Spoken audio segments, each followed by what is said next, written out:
Ah, ça y est, j'arrive. Je suis au phare de Gatteville, dans le nord-est de la Manche. On va rencontrer Thomas Marie pour parler de timelapse.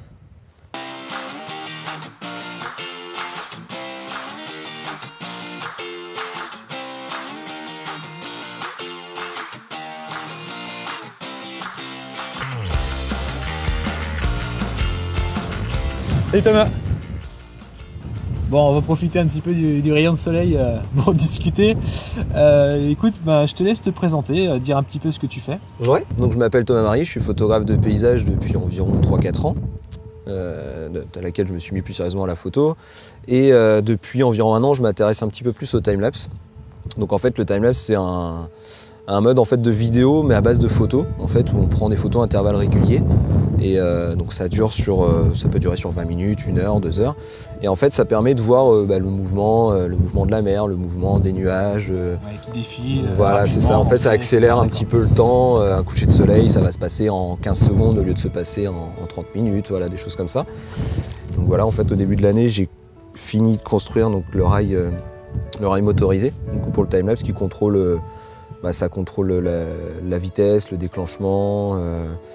Et du coup, ça permet de faire des timelapses avec un degré de dimension un petit peu différent d'un timelapse fixe sur un trépied. Okay. Donc ça, c'est entièrement toi qui l'a ouais, fait. Entièrement, oui. Ça t'a pris combien de temps? T'as suivi des tutos sur Internet? Non, pour ce rail, non, il n'y a pas eu de tuto, c'est vraiment une fabrication de maison. Donc en fait, c'est une carrelette à la base, donc les 2 pièces d'extrémité. La pièce qui est à l'intérieur là, c'est une carrelette de carreleur, tout simplement.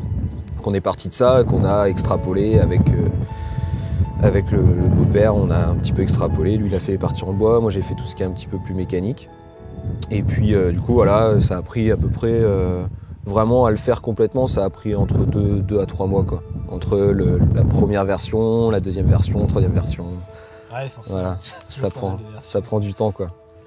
Et du coup, lui, ouais, voilà, c'est ça, il contrôle. Donc, j'ai un boîtier de commande aussi, qui contrôle l'appareil photo, qui contrôle le moteur.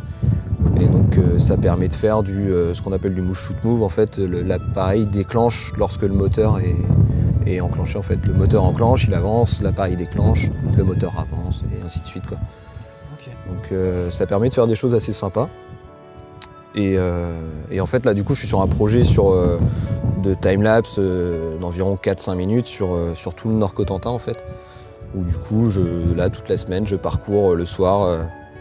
Tous les coins un petit peu sympas du Nord-Cotentin pour faire du coup des timelapses, et puis il y a le montage qui prend du temps, donc c'est en cours de route, quoi. Ah, c'est un super projet. Ouais, on essaye.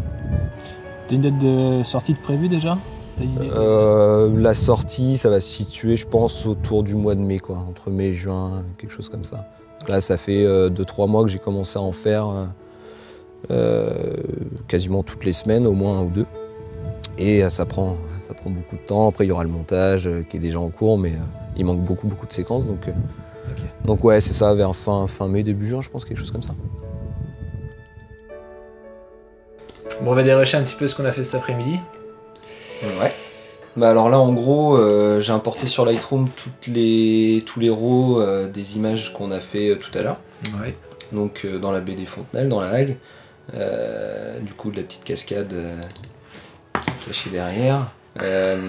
Donc là j'ai 420 photos donc à traiter. Là ça va pas être très compliqué parce qu'on n'a pas beaucoup de changements de luminosité, on a gardé les mêmes réglages sur tout le long. Donc du coup on va faire un réglage sur une des photos qu'on va copier-coller sur l'ensemble des photos du timelapse pour caser exactement les mêmes paramètres. Et après on va monter ça en film et puis voilà, on va voir ce que ça va donner. Donc là ça y est, ça a fini d'exporter. Ouais, donc là ça a fini d'exporter, donc on va pouvoir regarder ce que ça donne du coup en séquence. Ouais. On va regarder ça sur After Effects.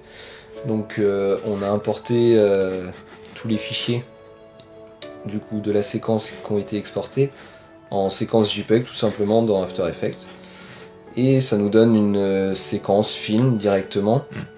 Donc lorsqu'on la met dans la compo, donc ça nous donne quelque chose comme ça. Donc ça c'est le film monté, traité et monté.